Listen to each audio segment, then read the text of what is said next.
"Mom, we think it's time. You need a home." It's often said softly, maybe even with a hug, but those 5 words can feel like a slap in the heart. Not because they don't love you, but because it sounds like they've stopped believing in you. You've lived a full life. You've made decisions, raised a family, built a home. And now, suddenly, someone else thinks they know what's best for you. Before the silence settles, before the tension builds, let's talk about what to say with grace, with love, and with strength. Because you don't need to fight back. You just need the right words. Pause and breathe.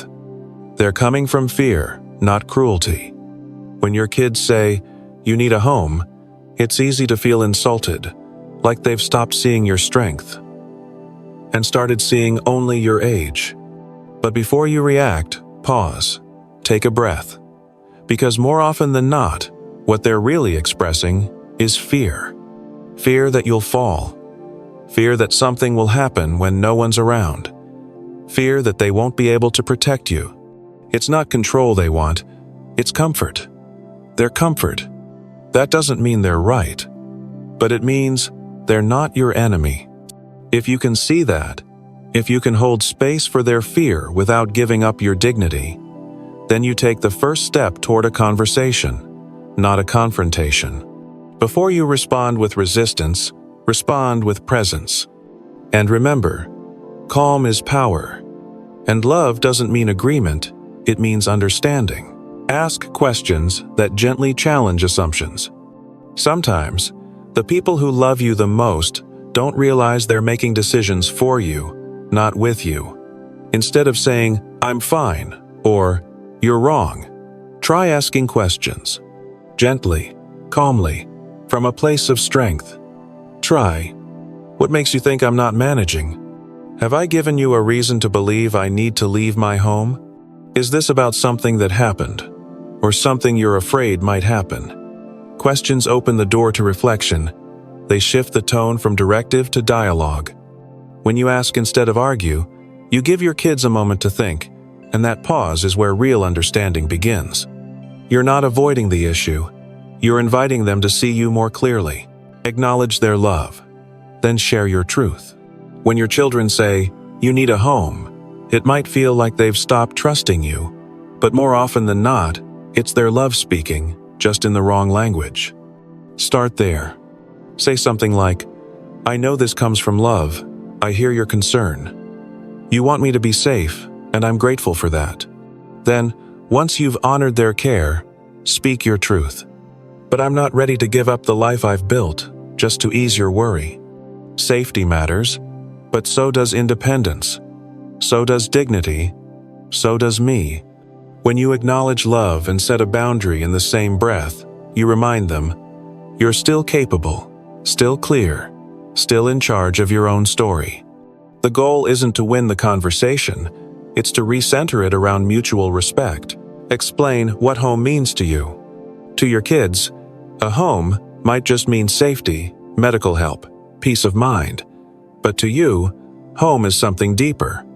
Home is where your favorite mug sits in the right cupboard, where your morning light comes through the window just so, where the floor creaks a little when you walk, and you know every sound by heart. It's not just a place, it's a feeling, a rhythm, a freedom, a history. Say to them, "You see 4 walls and worry. I see my memories, my routines, my life. This isn't just about where I live, it's about who I am when I live here." Because when you move someone too early, even with good intentions, you don't just take away their space, you take away part of their identity. So help them understand. Home isn't about convenience, it's about connection. Offer a middle ground, if needed. Sometimes, it's not a black or white decision. It's not stay independent or go to a facility. There's a middle path, and offering it shows your children you're listening, not resisting. Say, "I hear your concerns. Let's talk about ways I can stay safe and stay home." Then explore options together.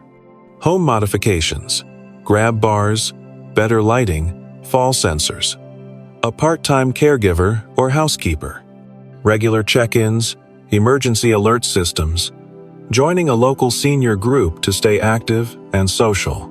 This shows them you're not being reckless. You're being thoughtful. You're taking responsibility for your well-being on your own terms.